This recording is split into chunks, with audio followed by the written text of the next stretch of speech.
How's it going, everybody? It's still November 25th, 2019, and I am still on my way to work, and this is a number 2 video that I will be posting eventually. Air pressure. Now, right before I left, I had not ridden this bike in, say 2 weeks, probably, I'm guessing, roughly right around there.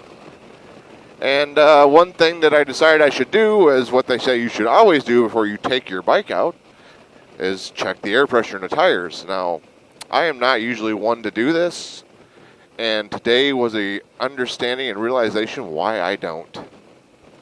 Because getting to the air pressure on these things is a freaking nightmare on a motorcycle.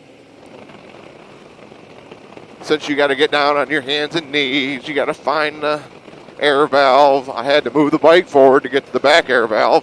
You all know, who all own these bikes, any kind of bike, that, you know, getting to the air valve can be a endeavor that is not always easily accomplished one.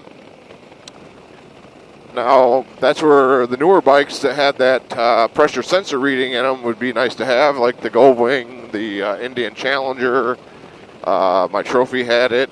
A lot of different bikes have that air check valve thing on there where, you know, it tells you the pressure on the bike once you get moving. Now, that wouldn't have done me any good today because, first off, I hadn't left the garage. I just wanted to know what kind of air pressure I had, so I still had to do it the old-fashioned way with an air gauge, which involved me getting down on my hands and knees and on my side to check the air. And then, of course, they needed air, so I had to go get an air compressor fitting because I didn't come prepared. Because why would I? I put air in the tires.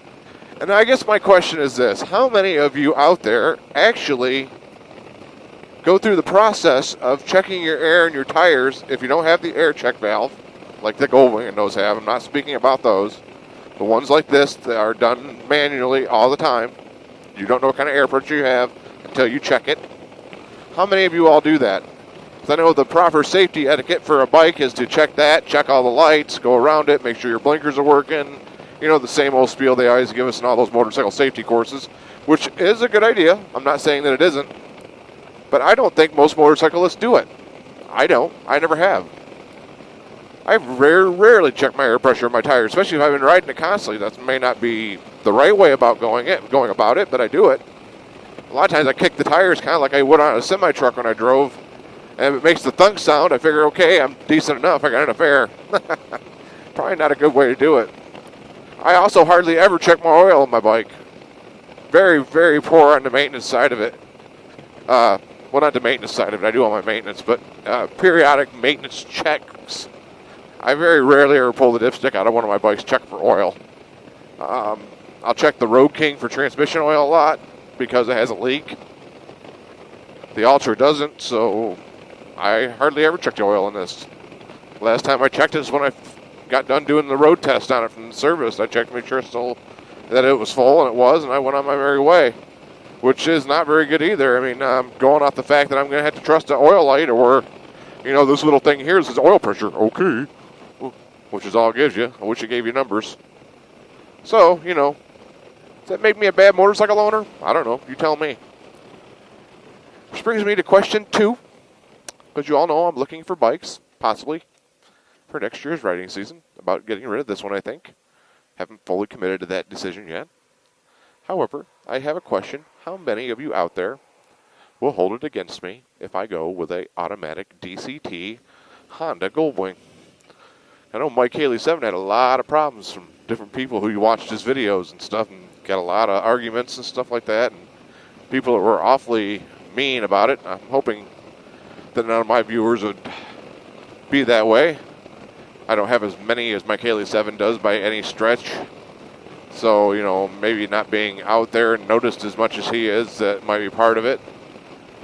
But, and I do appreciate everyone who does watch my videos. I really do appreciate that a whole lot. It really makes me feel good to know people watch my videos and comment. I love the interaction we all have online, as long as it's good interaction. I've had a few trolls.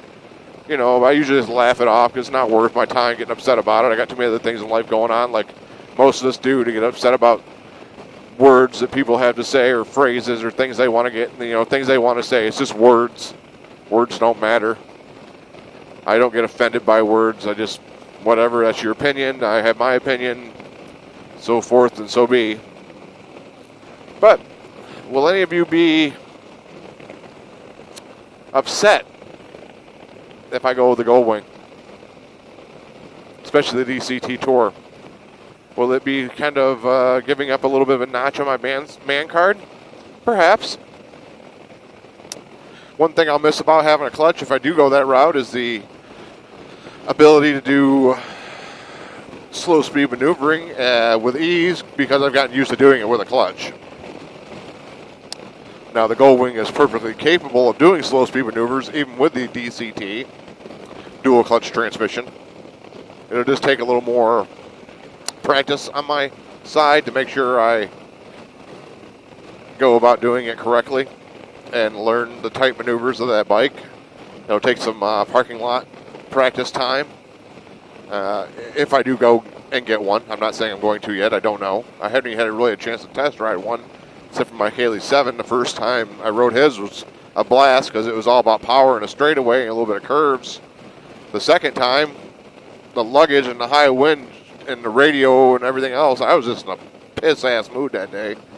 And it just, nothing, I didn't enjoy myself at all. I don't know if I'd enjoyed myself on any bike at that point.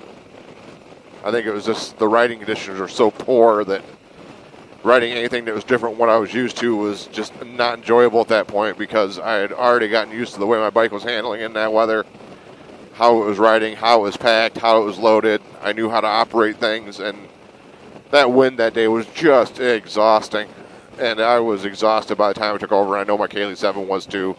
So he was bitching and moaning about riding this one and different things. I was bitching and moaning about riding his. And at some point in time, I think we were just trying to top each other on who could bitch and moan more about what was wrong with the other person's bike. But yeah, I want to pose that question. I mean, it's not going to have any bearing on my decision, just so you all know that. But I am curious how many Honda haters I have on my channel, maybe. I don't know. Hopefully none. Hopefully most everyone who watches my channel enjoys motorcycling, just for the fact that it's a motorcycle, 2 or 3 wheels, doesn't matter. Out in the wind, But that's a question, and one I will eagerly await responses on. Video number 3 will be coming to you tonight at dark, because I am almost to work now, and by then I should be around where I need to be for that video to make total sense. So, this is Moose saying keep it safe out there. Until next time, I'll be talking at you. See ya. Bye.